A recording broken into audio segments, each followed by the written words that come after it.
যদি তোর ডাক শুনে কেউ না আসে তবে একলা চলো রে। সো বাইরের দেশে যারাই থাকে একলাই চলতে হয়। সো কেউ থাকে না পরিবারে, যারা ভালো জব করে, ভালো businessman, other no issue have ফ্যামিলিগত, তারা ফ্যামিলি নিয়ে থাকতে পারে, বাট লেবার ক্যাটাগরি তারা তো পারে না। সো তাদের লাইফটা ওপেন জেলখানা, লাইক চাইলেও কিছু করতে পারে না, কোনো জায়গায় ঘুরতে যেতে পারে না, ভালো কিছু খাইতে পারে না, সব টাকা পাঠাতে হয় দেশে।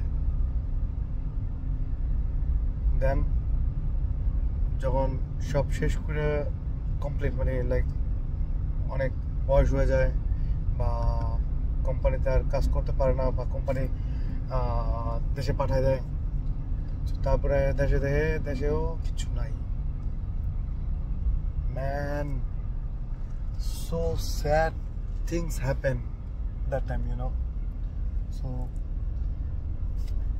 কেউ আবেগ, অনেক আবেগ মানুষের, মানে ছেলেদের ভিতরে এত যে আবেগ থাকে, ছেলেরা জান পরান টাকা পয়সা সব দিয়ে ফ্যামিলিরে সব কিছু করে, বাট এন্ড তার বেশিরভাগই ভালো হয় না। কারণ যখন বুড়া হয়ে যায়, আবার ভালো কামাক কম কামাক, যেটাই যখন একটু বুড়া হয়ে যায় তখন সন্তানরা গ্রো আপ করে। তো গ্রো আপ হয়ে গেলে কি সন্তানরা কি করে, সন্তান করে, ও তুমি বেশি বুঝো, তুমি জানো না, তুমি কথা কইবা না, তুমি কথা কমায় কম।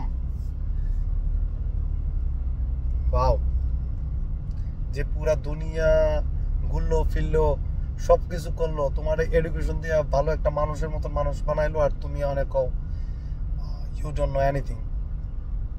Wow, well done. বাইরে আমি কি থেকে কি কমো, কোন কথা কমো, অ্যাকচুয়ালি ভালো মতো বুঝায় কথা কয়ে পারি না। যাই কই মনে আসে মাঝে মাঝে কিছু কথা, তো বইলা ফেলাই। সো এখন একা একা ঘুরতেছিলাম, একটু কাজে গেছিলাম অ্যাকচুয়ালি, কাজ শেষ করে বাসার দিকে আসতেছিলাম, তখন মনে পড়লো কিছু কথা বলি, শেয়ার করি। সো ভাবিয়া করিও কাজ করিয়া ভাবিও না। সো টাইম এখনো যায় নাই, আর কখনই টাইম যায় না।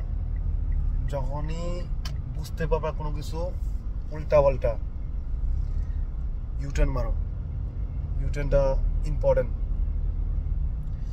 সো ভালো থাকবেন সবাই, সুস্থ থাকবেন। আজকে দুবাইতে অ্যাকচুয়ালি অনেক রোদ, গরম। টেক কেয়ার সবাই, ভালো থাকবেন, আল্লাহ হাফেজ।